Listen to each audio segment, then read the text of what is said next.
Bismillahirrahmanirrahim. Assalamu alaikum. I am Dr. Ijaz. I am PhD in biology, plant sciences, MAd in science education. And I have been teaching biology to different levels for last almost 20 years. Nowadays I am working as an associate professor in FG Sir Syed College. आज हम यहाँ पे HCCS के platform से कोशिश करेंगे कि जो फर्स्ट ईयर के कोर्स कंटेंट्स हैं उनको कवर करें।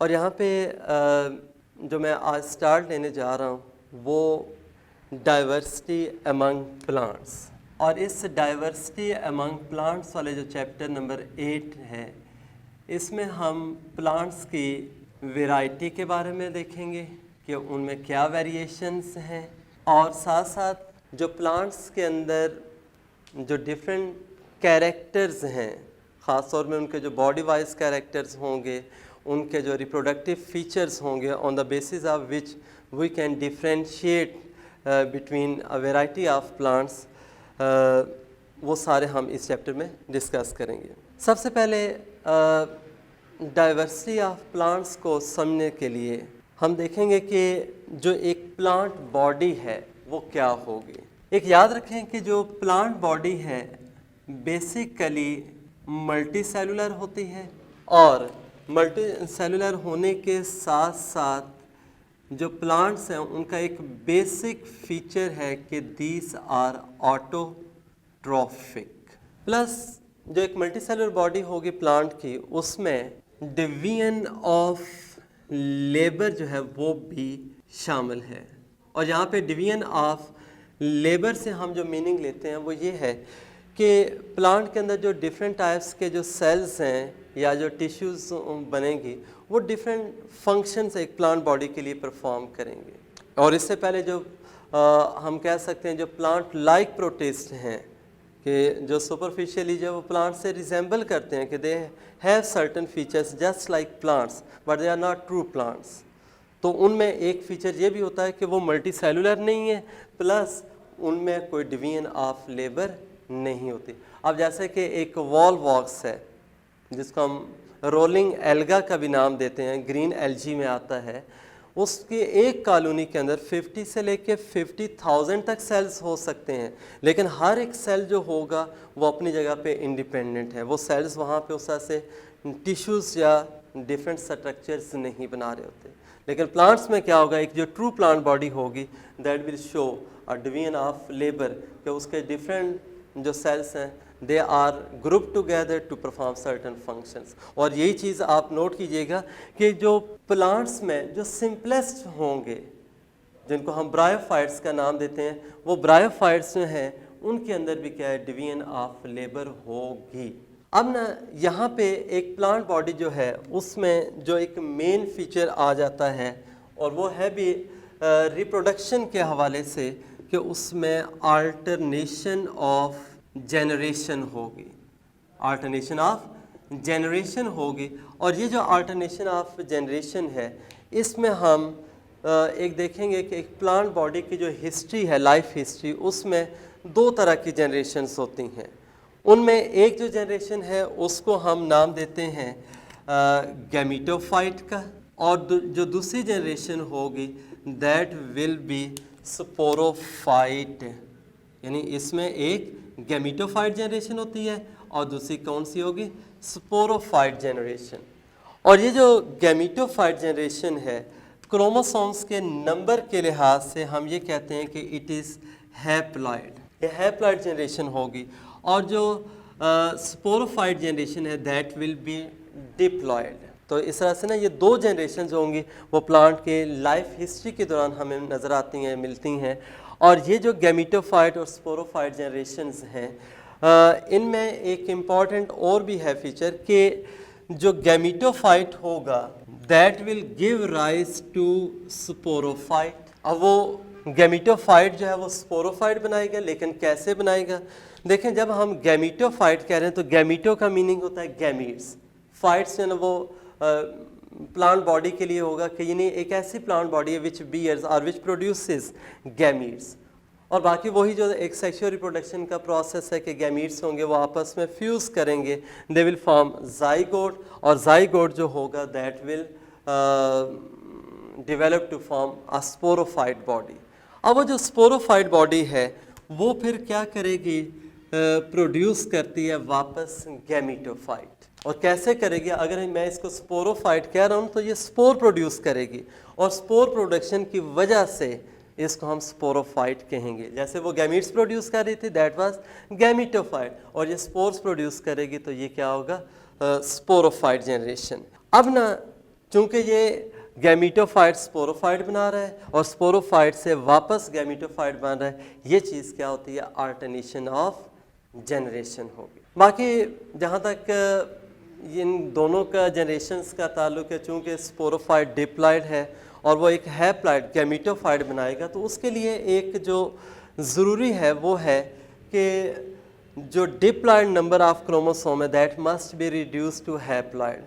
तो आप ये कह सकते हैं कि जो स्पोरोफाइट है through meiosis that will produce gametophyte, यानी जो स्पोर्स बनेंगे वो मियोसिस के थ्रू बनेंगे और वो हैप्लॉयड होंगे, इसलिए जब वो स्पोर डेवलप करेगा वो गैमीटोफाइट बना देगा। तो ये एक इम्पॉर्टेंट प्लांट बॉडी का फीचर है रिप्रोडक्टिवली कि they have alternation of generation. और जो हम अभी शुरू में बात कर रहे थे कि जो एल्जी हैं, जो प्लांट लाइक प्रोटिस्ट जिनको आप कहते हैं, वो जो होंगे किसी किस्म के अल्टरनेशन ऑफ जनरेशन शो नहीं करते। इसके बाद ना एक यहाँ पे ये तो हो गया प्लांट बॉडी का, लेकिन प्लांट बॉडी जो है वो कैसे बनी, उसकी एवोल्यूशन कहाँ से हुई, यानी हम ये कह सकते हैं कि जो एवोल्यूशनरी ओरिजिन था प्लांट्स का वो क्या है। अब देखें एवोल्यूशन का अगर हम कंसेप्ट जो है उसको देखें तो उसमें जो एवोल्यूशन थी वो सिंपल से कॉम्प्लेक्स की तरफ चली, यानी जो स्टार्ट में ऑर्गेनिजम्स प्रोड्यूस हुए वो क्या थे, वो सिंपलेस्ट थे। नॉर्मली अगर हम देखते हैं ना, जैसे प्रोकैरियोट्स को हम सबसे पहले रखते हैं कि वो बैक्टीरिया या बैक्टीरिया लाइक ऑर्गेनिज्म प्रोकैरियोटिक, वो सबसे पहले इवॉल्व हुए, और उनसे फिर क्या था सिंगल सेल्ड यूनिसेलुलर जिनको आप कहते हैं, प्रोटिस्ट बने या कॉलोनियल टाइप प्रोटिस्ट बन गए।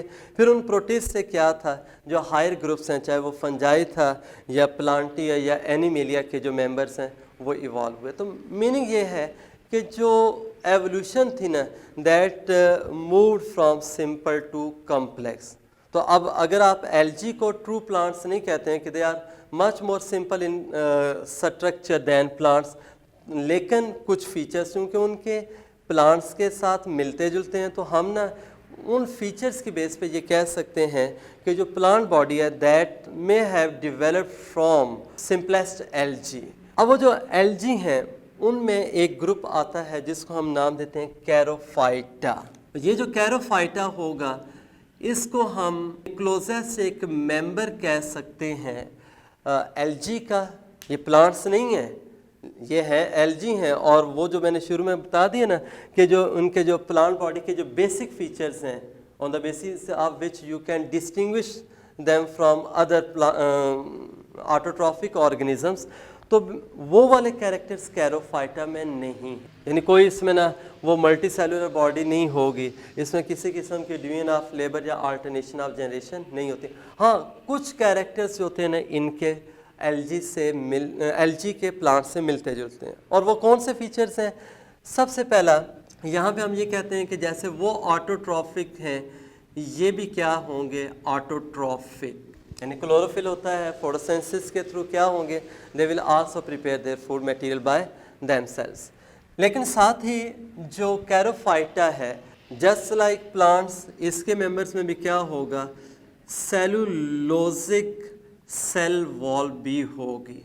अब देखें जो सेल वॉल है उसका सेलुलोज एक बेसिक कंपोनेंट है, और ये जो सेलुलोज है ये एल्जी जितने भी हैं प्लांट लाइक प्रोटिस्ट उनकी सेल वॉल में भी होता है, तमाम प्लांट्स में भी है। लेकिन हम यहाँ पे ना ओरिजिन के लिहाज से कह रहे हैं कि एवोल्यूशन जो प्लांट्स की हुई है दैट इज़ फ्रॉम कैरोफाइटा। तो वो कैरोफाइटा क्यों कह रहे हैं, बाकी एल्जी नहीं, कि वो फीचर्स हैं ना वो काफ़ी हद तक जो है वो कैरोफाइटा से रिजेंबल करते हैं प्लांट्स के। तो देखें तमाम एल्गी में सेलुलोज है सेल वॉल के अंदर, लेकिन कैरोफाइटा के जो मेंबर्स हैं उनमें नॉर्मल से कहीं ज़्यादा अमाउंट के अंदर क्या है, सेलुलोज होता है। तो हायर परसेंटेज या हायर प्रोपोर्शन ऑफ सेलुलोज की वजह से क्या है, हम इसको ये कह सकते हैं कि जो कैरोफाइटा है उससे प्लांट्स इवॉल्व हो गए। फिर इसी तरह से इनके अंदर जो पर ऑक्सीसोम्स, ये जो आपने ना सेल स्ट्रक्चर जो यूकैरियोटिक का पढ़ा होगा, उसमें जो माइक्रोबॉडीज़ जिसमें दो तरह की आती हैं, एक है ग्लाइऑक्सीसोम्स और एक थी पर ऑक्सीसोम्स। वो जो पर ऑक्सीसोम्स हैं प्लांट्स के अंदर भी और इस कैरोफाइटा के जो मेंबर्स होंगे इनके अंदर भी क्या है, एक प्रोसेस है फोटो रेस्पायरेशन, जो आप चैप्टर 4 बुक 1 में पढ़ चुके हैं।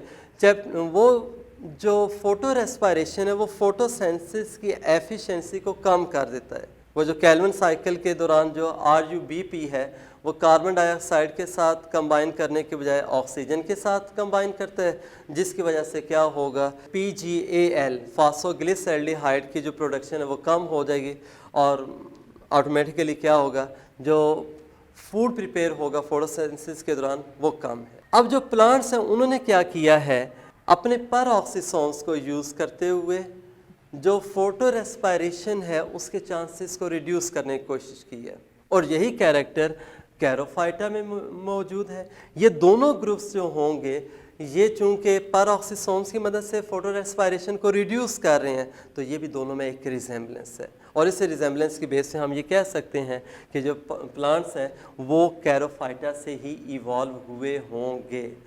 और उसके बाद जो रिप्रोडक्टिव एक फीचर जो रिजेम्बलेंस के तौर पे हम लेते हैं वो ये है कि दोनों के जो मेल गैमीट्स हैं, और यहाँ पे मेल गैमीट्स को हम ना कह सकते हैं कि जो स्पर्म्स होंगे, या इनके लिए एक दूसरा वर्ड भी यूज़ होता है एंथीरोजॉइड्स, चूँकि ये मोटाइल होते हैं। ये स्पर्म्स या एंथीरोजॉइड्स दोनों ग्रुप्स के वो भी आपस में है क्लोजली रिजेंबलिंग है। अच्छा, अब ना ये वो बेसिक फीचर्स है जिनकी वजह से हम ये कहते हैं जो कैरोफाइटा है वो प्लांट्स के साथ रिजेंबल कर रहा है, और इसी रिजेंबलेंस की वजह से चूँकि वो सिंपल से कम्प्लेक्स की तरफ एवोल्यूशन हुई, तो हम ये कह सकते हैं कि जो प्लांट्स थे या हायर प्लांट्स हैं they might have evolve from members of charophyta. अब ना जो मेंबर्स ऑफ कैरोफाइटा होंगे इस बेस पे उनको हम ना इस तरह से कह सकते हैं कि these are charophycean members. What are these? Charophycean members. अब वो जो कैरोफाइसियन मेंबर्स हैं जो कैरोफाइटा ग्रुप से बिलोंग करते हैं, उसकी एक एग्जांपल है इम्पॉर्टेंट कारा। कैरोफाइटा का ही ये मेंबर है, और ये कारा जो है बेसिकली एक फ्रेश वाटर जो पॉन्ड्स वगैरह होते हैं उनके अंदर आपको मिलेगा, इसलिए हम इसको ना एक पॉन्ड ऑर्गेनिज्म भी कहते हैं। इसके ना जैसे एक नॉर्मली आप देखते हैं ना ग्रास वगैरह है, घास है, उससे रिजेंबलिंग इसका ये स्ट्रक्चर होता है, हाईली ब्रांच है ये, और थोड़ी सी इसकी ब्रांचेस जो होती हैं वो रफ सी होती हैं। तो ये अमूमन आपको जो है ना जो वाटर बॉडीज़ हैं, ख़ास तौर पे जो पॉन्ड्स वगैरह हैं या रिवर के साथ जो होते हैं ना, जो छोटे छोटे डिचेस वगैरह हैं जिनमें पानी खड़ा होता है, वहाँ पे भी ये आपको मिलेगा। तो ये जितने भी फीचर्स हैं इनकी बेस पे ठीक है हम कह रहे हैं कि ये प्लांट्स यहाँ से इवॉल्व हुए, लेकिन हमारे पास कोई डायरेक्ट ऐसा एविडेंस मौजूद नहीं है कि जहाँ से ये फील हो रहा हो कि हाँ वाकई प्लांट्स जो हैं वो डायरेक्ट कारा से जब वो इवॉल्व हुए। हाँ, इन फीचर्स की बेस पे ना हम एक इमेजिन कर सकते हैं कि जिस ऑर्गेनिज्म से, जिस एंसेस्टर से प्लांट्स इवॉल्व हुए होंगे वो जस्ट लाइक कैरोफाइटा जो मेंबर है, जैसे कारा या कैरोफाइसियन मेंबर्स हैं, उनसे रिजेंबलिंग होगा। आजकल जैसे कि हम मॉलिक्यूलर लेवल पे जाके ऑर्गेनिजम्स को स्टडी कर रहे हैं, तो उसमें एक बड़ा इंपॉर्टेंट फीचर जो है वो सामने आया है, और वो है कि जो DNA या RNA जो सीक्वेंस है या जो जीन्स वगैरह होते हैं, DNA RNA सीक्वेंसेस जो ख़ास तौर पे क्लोरोप्लास्ट के हैं प्लांट्स के, और इसी तरह से कैरोफाइसियन मेंबर्स के, उन सीक्वेंसेस में भी काफ़ी हद तक रिजेंबलिंग है। तो ये वो फीचर्स हैं जो कि क्या है इनके प्लांट्स के ओरिजिन को शो करते हैं।